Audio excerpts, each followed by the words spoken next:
The data for myasthenia for thymectomy that we had up until very recently was really crummy data that was from large outpatient clinic settings where they would just compile how well their patients did if they had thymectomy or not. So it was looking backwards data.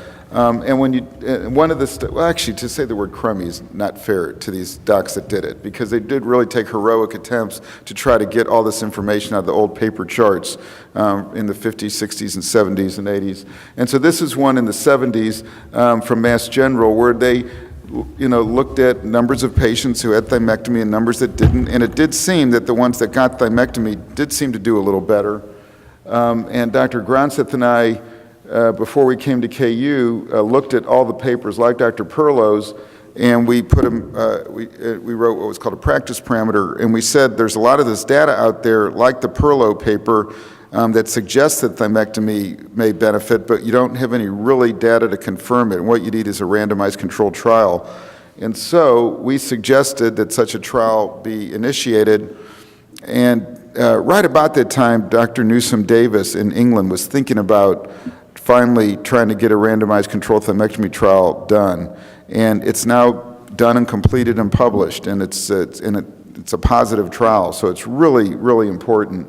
And so some of the caveats of this trial is they took myasthenia gravis patients and you had to sign a consent to be randomized to getting thymectomy or not, but everyone got put on the same prednisone dose. So as you can imagine, very few Americans signed up for this study, and most of the patients that agreed to do it were in South America. A lot of them were in Argentina, Brazil, and in Eastern Europe. So that tells you something about how medicine. But we finally did get our 112 patients enrolled. We had one enrolled here at KU, one of our rock stars who got randomized to thymectomy. And that paper came out in the New England Journal of Medicine about 18 months ago, which is a very prestigious journal. So, and I think this is a landmark in neurology research to have the field of myasthenia gravis experts and patients pull together internationally around the world to do this study, which was funded by the NIH, your federal tax dollars. So this was not a drug study, company-funded study. This was NIH funded. That's the only way a study like this would ever be done. And so the two most important data points in this are in these graphs here. And so the red patients had thymectomy and the blue did not. Here the red patients had thymectomy and the blue did not. And what these two graphs are showing with the separation is that if you had a thymectomy, you had a lower prednisone dose, and your quantitative myasthenia gravis score, the way we measure how severe you are, was lower. And the really surprising thing was that we started seeing that separation at 4 months. I always thought that if I sent a patient to Dr. Daon and he did a thymectomy, if you were going to see a benefit, you might not see it for a year or so. But this actually happened much quicker than we thought. So that was exciting. So now we have this, what we call a randomized controlled trial that's very positive. So, in the past, I would, when I would advise patients whether should you get a thymectomy, should you not, I would send people to Dr. Daon and his partners, but I wasn't as enthusiastic as I am now in 2018. Thymectomy's been around since the 1930s. But we just now proved that it really works. So I'm really excited that we have this data now. And so pretty much if I have a new myasthenia gravis patient who's just been diagnosed in the last year or two or three, and they have positive acetylcholine receptor antibodies, I will say more often than not, you probably should go ahead and have a thymectomy, all things being equal. We usually try to wait until we get the myasthenia gravis in good shape so that they have no symptoms or they're minimally symptomatic before we send them to Dr. Daon. Sometimes we have to do plasmapheresis before the surgery to get them in better shape. We were just talking about that. But most people that I send for thymectomy are already on prednisone and pyridostigmine and sometimes other drugs as well. So we really do this mainly for people, the research study was for people who are acetylcholine receptor antibody positive. There are some folks who don't have the acetylcholine receptor antibody. They either have the MuSK antibody, or they have the LRP antibody, or they have no antibody in their blood that we can detect medically yet. Should those people have a thymectomy? That's really the debatable stuff, which we can talk about. And I think they should, actually, but you can argue that we don't have the data for that population. And then we are currently generally not doing thymectomy for pure ocular myasthenia gravis patients, mainly because we don't have the data on that.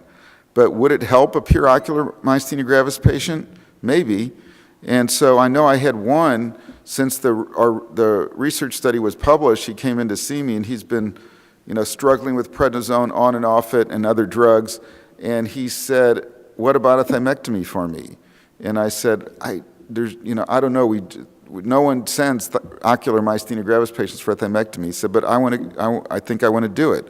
So I'm pretty sure I sent him. Didn't I, Judy? Yeah, we're still talking about it. So I'm open to that. You're not supposed to do thymectomies in very young kids because they need that thymus gland to develop their immune system. So very young is usually like under 3, but anything over that, I would do a thymectomy in a kid with myasthenia. And then we always, from the older literature that I mentioned, we always thought that thymectomy worked less well in older people. And so we would, if someone was old, we tended not to send them for a thymectomy. In this research trial that we just did, we allowed people to be up to age 65.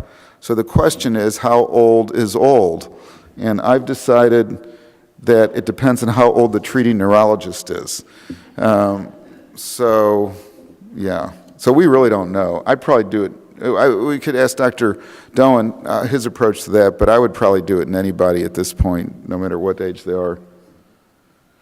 And I actually am going to let Dr. Daon, I think I'll stop right about now because he's the expert on the surgical techniques, but I will tell you, in the research study that we just finished, we required every patient to undergo the big transsternal thymectomy procedure, chest splitting, like you get in open heart surgery. And that's just because we wanted to be really purists about it and have everyone have the exact same approach.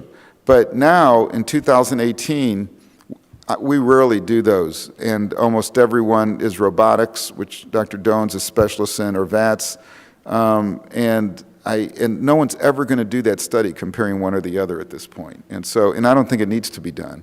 So I think the decision to do a thymectomy now, the threshold is a lot lower because of some of these technical advances. So I'm going to talk about the surgical aspects, or kind of what it means to have surgery for this problem, which in some ways is kind of relatively simple, and in some others it's not as simple as it seems.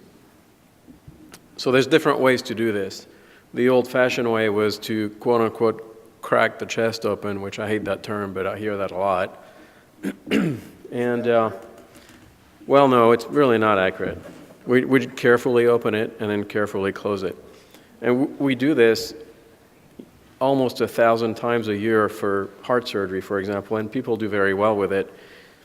It just doesn't sit well with most people when you tell them that this is what they need. It just seems like something barbaric and something difficult to recover from. And in truth, it is difficult to recover from if you're a normal person without a neuromuscular disease.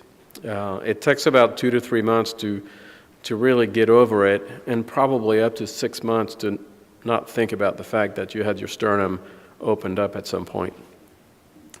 Another method is cervical, so that means making a curved incision at the base of the neck, and we can remove almost all the thymus, or all the thymus that way, by putting some traction on the sternum. I think of the two, whether you get a transsternal or a transcervical, I think the transsternal is a more complete method of removing the thymus. I think the transcervical, sometimes you're not really sure if you're getting all of it, and that's important for this. VATS and robotics, I'm going to lump together because hardly anybody does VATS anymore. We all do robotics. Why is that? Well, because it's that much better. The optics that the Da Vinci robot lets us have, the visual field, the depth, the perception is far superior to what we have with VATS. VATS is basically just video surgery, just like for cholecystectomy or gallbladder surgery.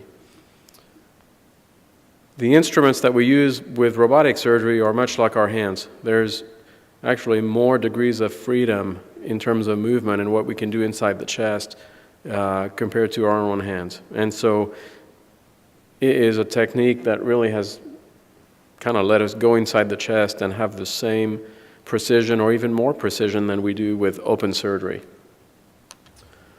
This is kind of what the setup looks like, and the patient's head is to the right, the feet are to the left, and you can see there's some endoscopic instruments about a little bit bigger than a pencil, and those are all the incisions that we need to do this. This is me sitting at a console that's away from the patient, so I'm controlling the instruments from that console, and I'm looking in this viewfinder, and this is an example of kind of what the machine does on the inside, and you can see the operator's hands at the bottom mimic exactly the top of the frame. They're doing a microvascular anastomosis, and this is just a demo video, but the blood vessels that they're working with are about 2 to 3 millimeters in diameter, so they're pretty tiny.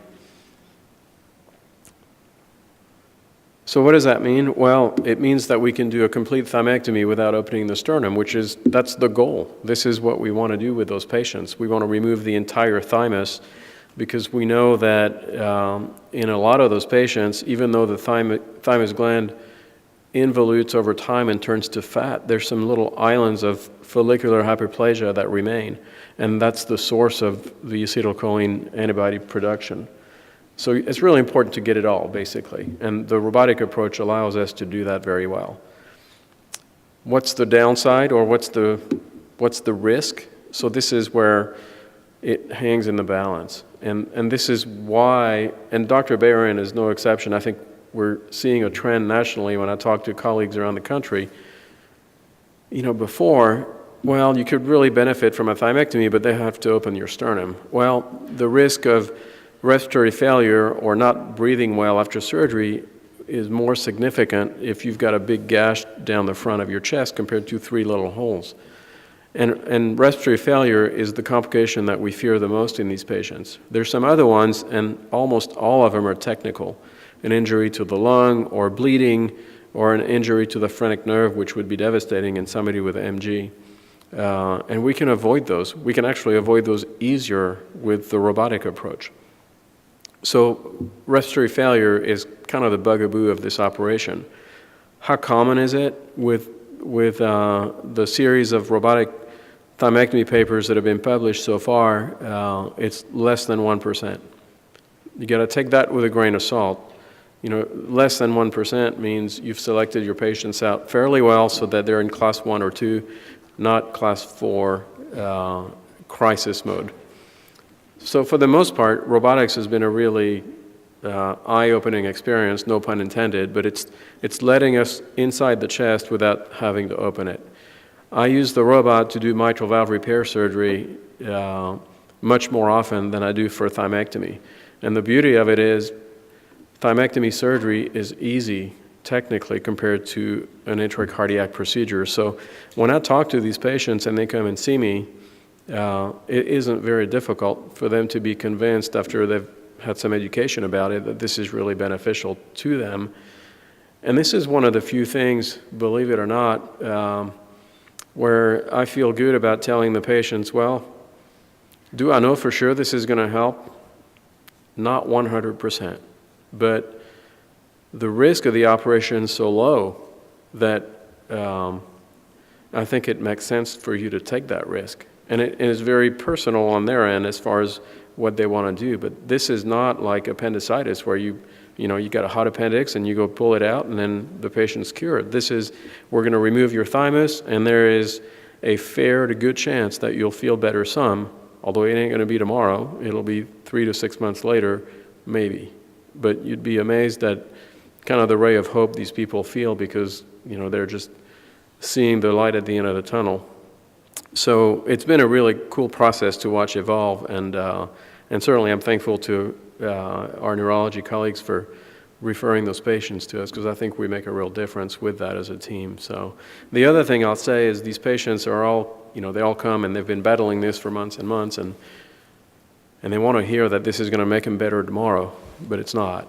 It takes a while, and I think that needs to be reinforced, both on the front end before they come and see us, and also on the back end before they leave the hospital.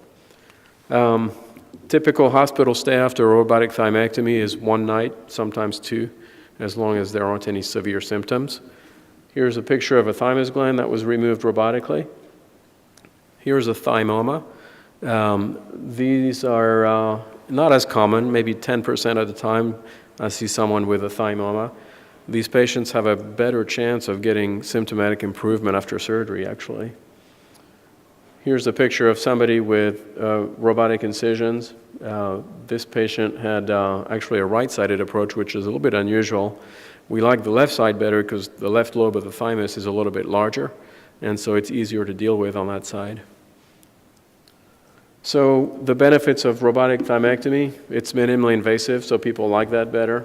Their pulmonary function is improved early on. There's a much shorter recovery period, 2 to 3 weeks versus 2 to 3 months. Cosmetic results are better, although insurance companies don't care about that, but the patients sure do. And we're able to do an extended thymectomy, which is really what the goal of this is. The surgery takes anywhere between 45 minutes and an hour and a half. And that's an average. Sometimes it could take longer than that, especially if somebody's had prior surgery on their chest or if somebody's obese. I think that makes it difficult. In terms of timeline, why do we like to do it early? Because that's the patients who seem to get the greatest benefit from it. If it's been 10 years plus, for example, the thymus gland has had lots more time to involute and turn to fat, and there's not going to be as many of those follicles in there that produce that antibody. So I'm going to kind of cover the preoperative preparation, some management, OR, and postoperative concerns. I try to approach this as being a myasthenic patient because I actually am a myasthenic patient. I was diagnosed with myasthenia gravis when I was 22 during my senior year in college. And so unfortunately I didn't know surgeons like Dr. Daon back then, so I have the traditional sternotomy scar, and I actually got a brachial plexus nerve injury from the surgery. So I would highly advocate for what Dr. Daon does in his techniques, because I think a lot of the surgical risks are a lot less and the recovery is a lot easier for those patients than the traditional sternotomy. So I've lived through a lot of this stuff that all of you are living with, and I empathize with a lot of the challenges. So primarily, I think that it's important to have as your symptoms as well controlled as possible, and so anyone that has surgery is going to have an evaluation by an anesthesiologist once they've been referred to surgery, and we want to get control of the symptoms as much as possible. And like Dr. Daon said, we really are primarily concerned with respiratory function, how well you're going to breathe, are you going to have problems breathing coming off the ventilator from surgery, and so that's a really big concern for us. So there's actually some correlation between how likely are you to have increased risk of being on a vent post-op, and it has to do with disease duration greater than 6 years, and so it correlates with what they've been saying about how if you've had the disease for longer, it's a little bit more difficult to have good results from the surgery, or a little bit less likely. If you're having any surgeries, we always worry about how long have you had the disease. It does depend on your mestinon or pyridostigmine dose. If you're on higher doses, that means your disease is more difficult to control, and so we worry more about that. If you have any lung disease on top of myasthenia gravis, we have a little bit more concern for those patients. It just adds, if you have COPD, chronic bronchitis, chronic emphysema, we really want to make sure that we've done everything we can to get your lung function as good as possible before we do surgery. And then preoperative vital capacity. A lot of patients have pulmonary function tests as part of their diagnosis or throughout their treatment, and so if we have some testing to fall back on and actually quantify what your function is for those patients that we have concerns, if you're one of those patients that's going in for surgery, you may be referred for some pulmonary function testing to just give us a number to correlate with how you're doing, and so we can try to make a plan if you are someone that's more compromised than what the ideal would be. So what a lot of people need to know is the day of surgery, you know, they typically tell people don't have anything to eat or drink the day of surgery. Well, actually, we want you to have a little bit to drink. We want you to have a little bit of water with your pills, and especially for myasthenic patients, it's really important you continue to take your medicine. You know, those medicines are keeping you optimized and on a stable, functional level, and so we want to make sure that you have all those medications in your system for the day of surgery. So that means taking any immunosuppressant medications, that means taking your Mestinon, any other medications you take along with that. And then also if you have any other coexisting conditions, high blood pressure, lung disease that require inhalers, that you should be taking all those medicines the day of surgery. Most institutions have a preoperative screening process where you at least get a phone call from somebody related to surgery and anesthesia. It's not the surgeon's office, but actually is related to the Department of Anesthesia that will ask specific questions and usually give you instructions on what medicines to take and not to take. So I think that helps the patients immensely, that you actually have someone that can go through all your medications and tell you which ones to take and which ones you don't. Because otherwise what happens is people just do the safe thing, and I say, I don't know what I'm supposed to take or what I'm not, so I'm just going to not take anything, and then that way I'm covered. So this way, the screening process, I think, has gotten better over the last 5 to 10 years. There's more emphasis on screening preoperatively, and so the instructions that you should get as a patient should be much more clear. And don't hesitate to ask. If you get a phone call like that and you are getting screened, don't hesitate to ask any questions you have, because that's part of the role of those practitioners, is that we're there to give you information, but then also to answer questions and make sure that we're giving you all the information that you think you need. So typically the day of your surgery, you'll meet with an anesthesiologist that will go over, ask some questions for you about your history, things like what kind of symptoms do you have, what's your activity tolerance, any other medical history, and then talk about the types of anesthesia. If you're not having a thymectomy, there's different types of anesthesia we can do for different surgeries, some that can be used to avoid having to go on a ventilator and avoid having any sort of compromise of your breathing and your muscle strength. But for the thymectomy, there really isn't an option for that. You have to go to sleep to tolerate the surgery. But they'll go through your history with you and then talk about their approach to the anesthesia. So as part of that discussion, the anesthesiologist would discuss with you what he or she thinks your likelihood of having complications with your breathing after surgery, and if so, what the plan would be to deal with that. We do watch our medication dosages during anesthesia. Myasthenic patients tend to be more sensitive to sedative medicines, so we are careful with our dosing of that. And then we also are very aware of medications that can exacerbate myasthenia gravis. I know I heard part of a discussion earlier talking about making sure your primary care doctor isn't prescribing certain types of antibiotics for you that you can't take with myasthenia. And so there are a lot of resources for both patients and practitioners to be aware of the list of medications that can exacerbate myasthenia. I know that if you go to the foundation websites and the organization websites, there's usually links to different lists of medications to help you avoid. The good thing is that most of the medicines on that list are not medications that we routinely give as part of an anesthetic, and the antibiotics that are on those lists are typically, unless you have an allergy to other antibiotics, are not typically ones that are given for surgery. So that's good. I think that the typical patient, if you don't have allergies to any classes of medications, the issue with exacerbating MG shouldn't be a problem with the medicines that you're routinely given for surgery. But it's always good to bring up your concerns and to make sure that your practitioner, surgeon, anesthesiologist, everybody is aware of, hey, there's certain medicines I can't get that would cause a problem with my myasthenia. So there's some of the medicines there, but again, there's more extensive lists that you can find online. So for operative management, just be aware that the anesthesiologist is aware that myasthenics, because of the medication that they're on, they can metabolize medicine a little bit differently, and because of the characteristics of the disease, they metabolize muscle relaxants different. When you're having surgery, often it's to facilitate the surgery, the anesthesiologist gives some medication to relax your muscles. That helps the surgeon get better access to being able to visualize what they're doing, especially with robotic surgery.